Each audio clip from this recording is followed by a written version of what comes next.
এ মন আমার পাথর তো নয়, সব ব্যথা সয়ে যাবে নীরবে। আসসালামু আলাইকুম, সবাই কেমন আছেন? আশা করি অনেক অনেক ভালো আছেন। তো আমিও আল্লাহর রহমতে অনেক অনেক ভালো আছি। তো আজকে আপনাদেরকে আমার হাজব্যান্ডের একটা গান শোনাই, তো সবাই শুনুন। এ মন আমার পাথর তো নয়, সব ব্যথা সয়ে যাবে নীরবে। এ মন আমার পাথর তো নয়, সব ব্যথা সয়ে যাবে নীরবে। যতই বৃষ্টি হোক এই পোড়া চোখে, যতই বৃষ্টি হোক এ পোড়া চোখে, এ হৃদয় তোমাকে খুঁজবে। এ মন আমার পাথর তো নয়, সব ব্যথা সয়ে যাবে নীরবে। সূর্যটা যতদিন আলো দিয়ে যাবে, ভালোবাসা হয়ে তুমি এ বুকে রবে। ও সূর্যটা যতদিন আলো দিয়ে যাবে, ভালোবাসা হয়ে তুমি এ বুকে রবে। হারাবো যেদিন আমি অন্ধকারে, বুঝবে সেদিন তুমি বুঝবে। এই মন আমার পাথর তো নয়, সব ব্যথা সয়ে যাবে নীরবে। যতই বৃষ্টি হোক এ পোড়া চোখে, যতই বৃষ্টি হোক এ পোড়া চোখে, এই হৃদয় তোমাকে খুঁজবে। গানটি শুনে সবার কেমন লাগলো সবাই জানাবেন কমেন্টে। আর আজকে কাঁঠাল নিয়ে আসলো। আসলে কাঁঠাল আমি অতটা পছন্দ করি না, মোটামুটি যদি একটু ভালো হয় তাহলে খাই, নহলে খাই না। আমি কিন্তু তরমুজা একেবারে খাই না, যদি একটু ভালো লাল হয় তো একটুখানি খাই। আমার সবচেয়ে কিন্তু পছন্দের কিন্তু আমটাকে আমি অনেক অনেক পছন্দ করি। তো যাই হোক, কাঁঠাল নিয়ে আসছে। আমার বড় ছেলেও খায় না, ছোটোটা তো এখনও ছোট, একটু একটু খায় আর কি। আর ওর আব্বু খায়, আমি একটু একটু খাই, বেশি খাই না।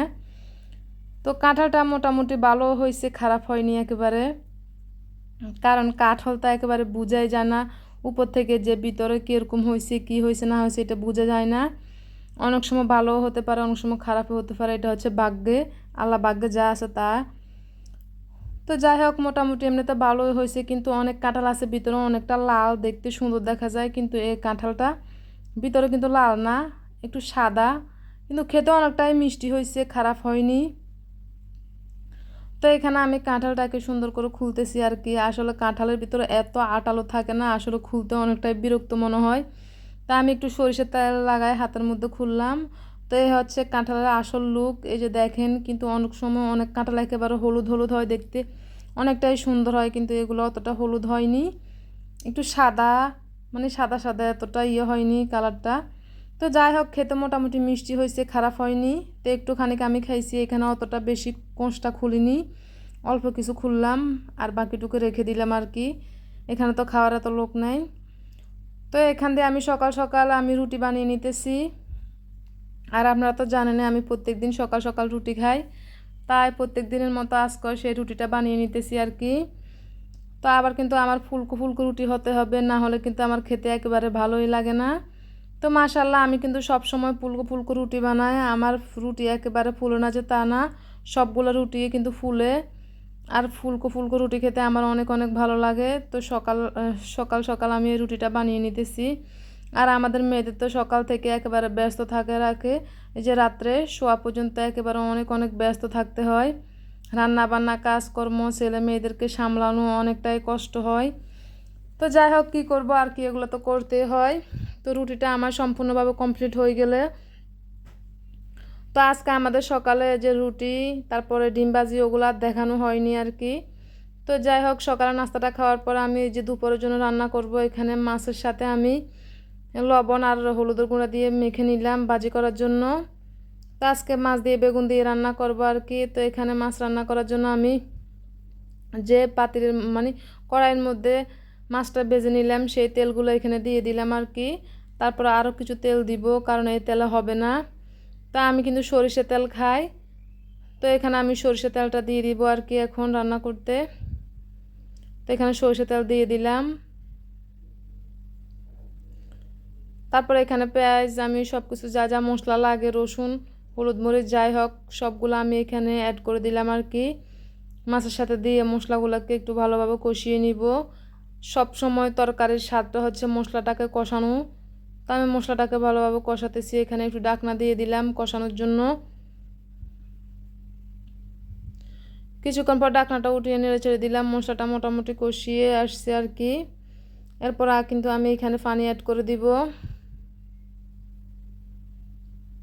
তো আমি এখানে কতটুকু পরিমাণ পানি লাগে অতটুকু দিয়ে দিলাম। দেওয়ার পর আমি এখানে মাছটা দিয়ে দিব। মাছটা দিয়ে মাছটাকে ভালোভাবে কষিয়ে নিব। আর এই মাছ দিয়ে একটা মাত্র আমি এখানে বেগুন নিয়ে নিলাম, বেগুন দিয়ে মাছ দিয়ে রান্না করব আর কি। তারপরে এখানে কিছু পরিমাণ চিংড়ি মাছ নিয়ে নিলাম, চিংড়ি মাছ দিয়ে আজকে দুন্দুল দিয়ে রান্না করব।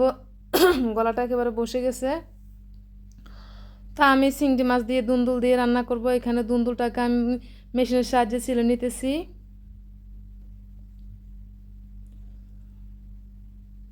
তো দুন্দুল, চিচিঙ্গে এগুলো কিন্তু মেশিনের সাহায্যে এভাবে সিলে কিন্তু খুবই সুন্দরভাবে সিলে হয়, এতে করে সুবিধাও হয়।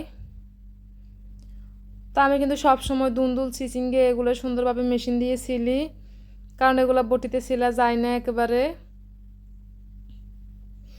তো সবগুলো আমি এখানে দুন্দুলগুলো সিলে সুন্দর করে একটা বাটিতে নিয়ে নিলাম।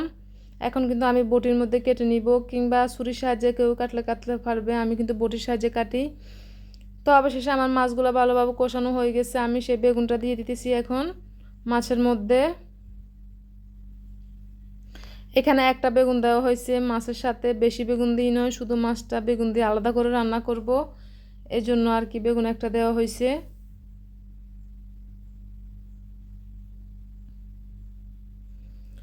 তো আমি আলতো করে একটু নেড়ে চেড়ে দিলাম, তারপরে এখানে ঢাকনাটা দিয়ে দিব। আর অপর দিকে আমার ভাত হইতেছে, ভাত এখনও কিন্তু হয়নি পুরোপুরিভাবে। তো এখানে আমি সেই দুন্দুলগুলোকে সুন্দর করে টুকরো টুকরো করে কেটে ফ্রেশ করে নিলাম। এই দুন্দুল দিয়ে আজকে চিংড়ি মাছ দিয়ে রান্না হবে আর কি। অনেক অনেক অনেক মজা হয় কিন্তু দুন্দুল দিয়ে চিংড়ি মাছ দিয়ে রান্না করলে। আমি তো ওই দুন্দুল আর চিংড়ি মাছ রান্না করার জন্য এখানে সব ধরনের মশলাটা দিয়ে দিলাম, দিয়ে এখন কষাতেছি। মশলাগুলো কষানোর পরে কিন্তু আমি এখানে চিংড়ি মাছগুলো দিয়ে দিতেছি।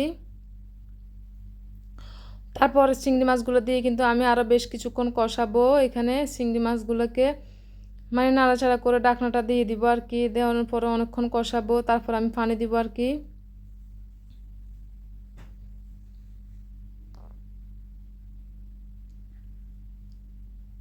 তো এখানে ঢাকনাটা দিয়ে দিলাম আর কিছুক্ষণ কষানোর জন্য। ঢাকনাটা উঠানোর পরে আরও ভালোভাবে এখানে নাড়াচাড়া করে দিয়ে আমি এখন পরিমাণ মতো পানি দিয়ে দিব। তো দুন্দুলে কিন্তু অতটা পানি দিতে হয় না, কারণ এখান থেকে দুন্দুল থেকে অবশিষ্টভাবে পানি বের হয়ে যায়। তো এখানে আমার মাছ বেগুনের কী অবস্থা, মোটামুটি একটু হয়ে আসছে আর কি, এখনও হয়নি প্রায়। তো এখানে চিংড়ি মাছগুলো কষানো হয়ে গেছে, এখন আমি সেই দুন্দুলগুলো দিয়ে দিব, দিয়ে দেওয়ার পর নেড়ে ছেড়ে দিব আর কি। তো অবশিষ্ট আমার মোটামুটি সব কিছু রান্নাবান্না কমপ্লিট হয়ে গেছে। এখানে ভাত রান্না করলাম, আর আর এখানে হচ্ছে মাছ দিয়ে সে বেগুন দিয়ে রান্না করলাম। ওটা মোটামুটি সব কিছু রান্নাবান্না কমপ্লিট হয়ে গেল, সেটা আপনাদেরকে এখন দেখাইতেছি। তো এখানে হচ্ছে চিংড়ি দিয়ে সে যে দুন্দুল রান্না করলাম আর কি, এটা কিন্তু অনেক অনেক মজা হয়েছে। তার এই যে বিকেলে নাস্তার জন্য কি করব, তা আজকে ছোলা বুট এখানে ভিজিয়ে দিলাম আর কি, এগুলো সিদ্ধ করে ভুনা করব। তো রমজান যাওয়ার পর থেকে আসলে ছোলা বুট আর খাওয়া হয়নি। তা এখন এখানে আমি সুন্দর করে প্রেস করে নিলাম, ধুয়ে কিছু আলু দিয়ে দিলাম আর কি। তা এখানে আমার সিদ্ধ করা হয়ে গেছে, সিদ্ধ করা হওয়ার পর আমি এখানে এখন ভাজি করব। তা আমি যা যা মশলা লাগে সবগুলো মশলা এখানে দিয়ে দিব। তো কিছু কিছু পরিমাণ পানি দিয়ে দিলাম, কারণ বুটের সাথে কিন্তু একেবারে পানি নেই সিদ্ধ বুটের সাথে। তো তো এখন বুটটা আমি দিয়ে দিলাম মশলাগুলোকে কষানোর পরে আর কি। তা আমি ঢাকনা দিয়ে কিছুক্ষণ ভালোভাবে নেড়ে ছেড়ে এই বুটগুলোকে ভাজি করে নিব। বুটের কালারটা কিন্তু দূর থেকে এমন আসছে কেন আমি জানি না। এটা প্রায় আমার সন্ধ্যাবেলার মানে বুট ভাজি করানো, জানালাটা খোলা, কালারটা কিন্তু দেখতে ভালো আসেনি, কিন্তু এরকম হয়নি আর কি। কালার সুন্দর আসছে, এখানে কি জন্য যে এই কালারটা আসলো আর কি। অনেক সময় ভিডিওতে কালারটা পুরোপুরি দেখা যায় না আর কি। তা অবশিষ্ট বাবা আমার এই যে সে বুট ভাজি করা হয়ে গেছে। তা আজকে এ পর্যন্তই, সবাই ভালো থাকবেন, আল্লাহ হাফেজ।